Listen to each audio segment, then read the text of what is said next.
And this morning we're going to be talking, this is episode 29, we're going to be talking about how to apply innovation to your business. And I've got on the show with me today, I've got our Head of Market Insights, Jon Stephenson. Welcome, Jon. Hello, good morning. Thank you, Ian, for inviting me on at the sharp end. Great to be here as always. For those of you who haven't seen the show before, I head up the Business Insights department at Khemeia Consulting. Yeah, that's right. So thanks a lot for that, Jon. And so what we will talk about today on the show, how to instill innovation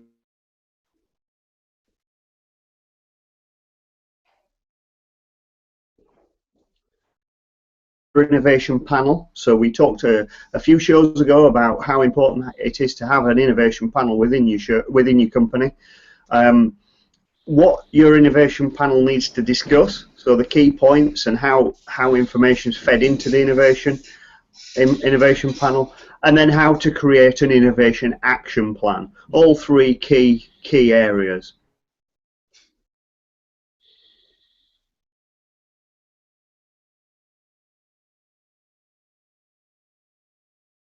So really, how to put your innovation panel together, Jon, is where we're going to start. And you know, this is one of the crucial elements of being able to drive innovation forward in a company, is to make a team responsible for it. And picking an innovation panel is part of that. And there are various different viewpoints that you need to bring in from within the company to start to discuss the innovation. So, Jon, you've got a great position in our company as Head of Market Insights. You tend to feed us a lot of what's going on in the market relating to what we're doing and what our clients are doing from a product or service point of view. Do you just want to talk about that research and discovery part? Yeah, sure. The first thing to say really is that when we're talking about innovation, there has to be a mindset change. So what we're talking about when we mean innovation with any company that we speak to, be it a SME or a startup, is we're looking at their products, their services, their processes, or the really exciting bit for you and I, in their business model. So one thing is for sure that in order to start talking about innovation, you can't just wing it. Don't wing it. It's not going to work. What you need to do is you can't just create ideas out of the blue nowhere and pull them down and think, right, okay, this is going to work, let's fly with this. No, it won't work. What you need to do is you need a process behind it to drive that innovation activity. The unique thing about Khemeia Consulting is working with SMEs and startups, because there are smaller based companies to some of the larger corporates. It tends to be that a lot of their staff or SME management team are more exposed to the end customer.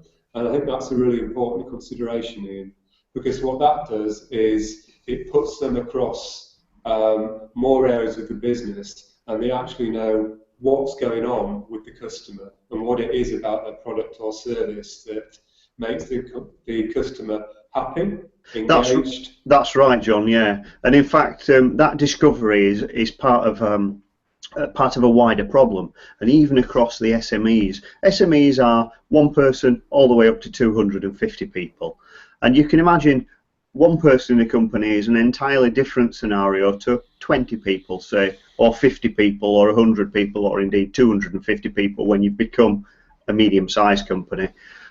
So that discovery, how do you do that discovery? And in a one-man band, typically they're there because they've spotted an opportunity. There's a niche, a market sector, they've got some knowledge, they're able to put some sort of supply chain together and discover how to innovate. And that's the lifeblood of the very small, the micro companies. So typically less than 5 people. Once you get above that, you start to end up with people who are account managers and project managers, and they're customer facing a lot of the time. So unless it's part of their remit to discover what the clients are asking for, not just what's the next project, but where does the client really want to get to, and that's pretty hard to do, then you know all the account managers and account handlers should be trying to do that, to bring it back into your innovation panel. They are the discovery team. that doesn't mean that no one else can do any discovery as well. And we have a healthy debate, don't we, John, about you know, oh, I've read this article and I think it would apply to this, and the whole team, the whole senior team within Khemeia discuss that on a fairly regular basis. We do, and what we're saying there is the importance of communication in innovation. If you overlook communication at your peril in terms of innovation, because if you're going to have an innovation initiative or innovation panel, you're at the mercy of your supporters, your employees or your SME management team, and it's so important that you communicate the goals of the innovation panel with the product or the service or the process that you're looking to innovate. And I'm glad you mentioned process there, John, because in the larger SMEs, a lot of the innovation that comes about is actually process innovation. So where you've got a team of people, often the people working in the business and on that process spot opportunities to improve the business, how the business operates, improve its relationship with its clients, improve its relationship with its suppliers, and they're an important source often of innovation from a business process point of view. Yeah, I also think it's important as well that people who are selected to appear on the innovation team or get part of the innovation initiative really understand that they've got management buy-in to this and that it's a good use of their time. And they're going to be confident that any idea that's put forward will be considered. Absolutely. And that brings us on to another point, actually. So once we've got this discovery and learning mechanism in place, and it's been brought to the innovation panel, how does it get categorized? How do you pick out the things that are good innovation, the things that are going to affect the business, the things that are going to deepen the relationships with the client and affect the business growth over the long term? So priority and prioritization of those tasks is crucially important once you've got a list of innovative ideas. Yeah, are we moving on to the second tip now, Ian, what your innovation panel needs to discuss? I am, yes. Stealthily though. Yeah. So just coming back to that, recognizing those opportunities. In the early days of pulling a panel together, it's highly likely that you will only have one or two ideas, but this culture of bringing ideas, evaluating them, trying to figure out how they will be implemented and how they will help your clients is crucially important. So then let's talk about what the panel discusses and how it does that priority. And really part of this will be down to how you want to operate your own innovation panel. But there are certain things that you do need to look at.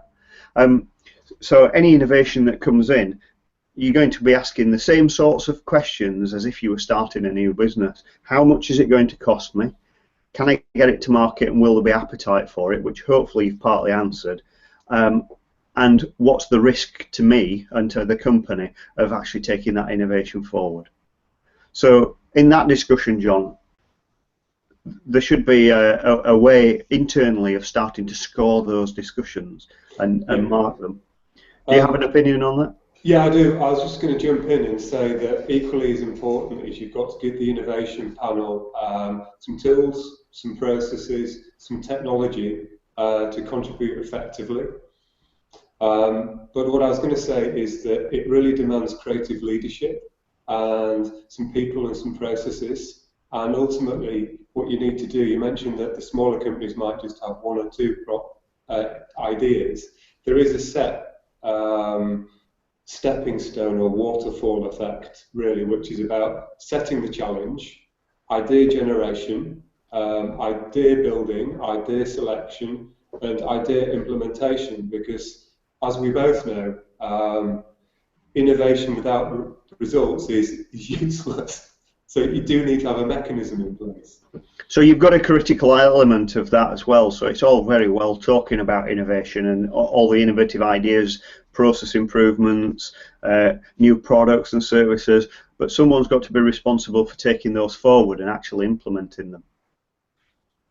And they should be an important member of the team as well to allow that to happen. So typically one of the senior ops team, operations team, would be a part of that innovation panel, and they should be excited by the innovation as well. I think that's a crucial point as well, isn't it, John, that everybody involved has to be quite passionate about making these things happen. Yeah, totally. And this is why I think it's really important to get a good mix or representation of people who work for the company there who do interact with the customer. Because often what innovation is customer focused. So what I mean by that is, why do people buy the products or services from the company? But also looking at it from a slightly different mindset, which is focus not just on the customer, but on the job the customer is trying to get done with your product or service. Absolutely right. And hopefully, if the discovery part's been done very well, when you present the innovation to the customer, you ought to be solving that problem that they've identified, and you ought, it may well be that there's a point of pain there for them in their business somehow, and your innovation is fixing that pain point for them. So innovation. So you're looking for points of pain. Innovation is the painkiller, if you prefer to think of it like that. Yeah. So just before we move on, I'd just like to talk about Haroon's Hangout by our head of digital marketing, the internet.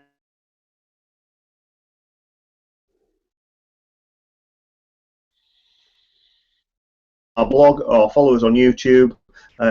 Haroon's got some great content for free on digital marketing. So, John, now we've talked about the innovation panel. We've talked a little bit about what should they discuss. What happens then once they've got their ideas? They've hopefully scored them. They've got a short list. What should happen next? How do you instill that in the company and start to integrate the innovation ideas?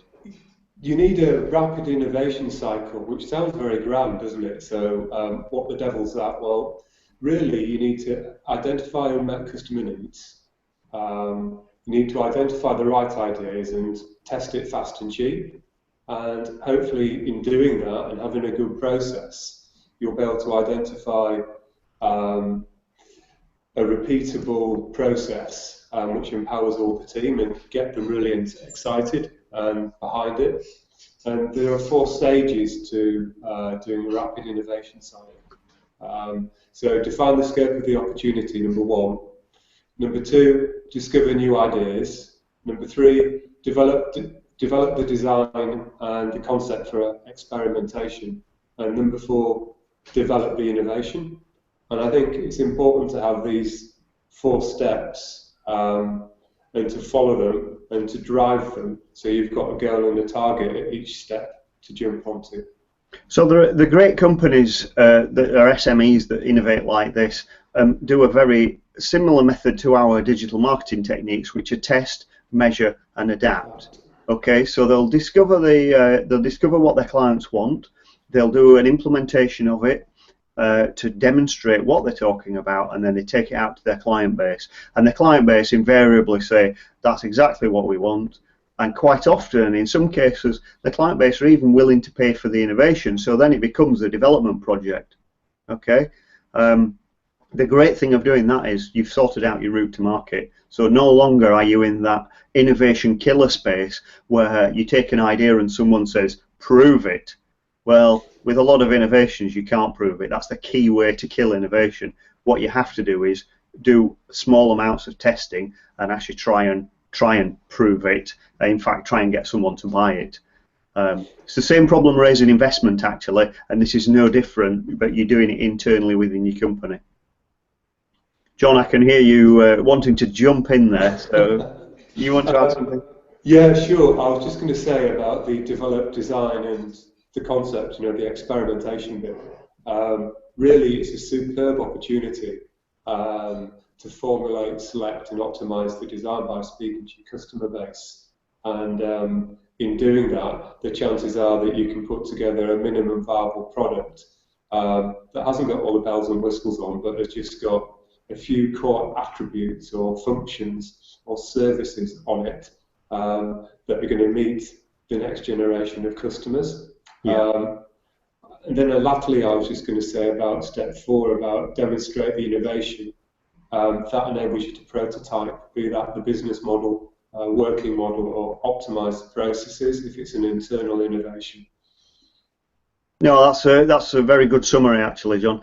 So, actually, just to round up then, because you've talked about the process there, we talked about the panel discovering ideas, and then how the panel should think about and score those ideas. The great thing is the companies we've seen that operate like this, once you start the innovation process, you can't stop it.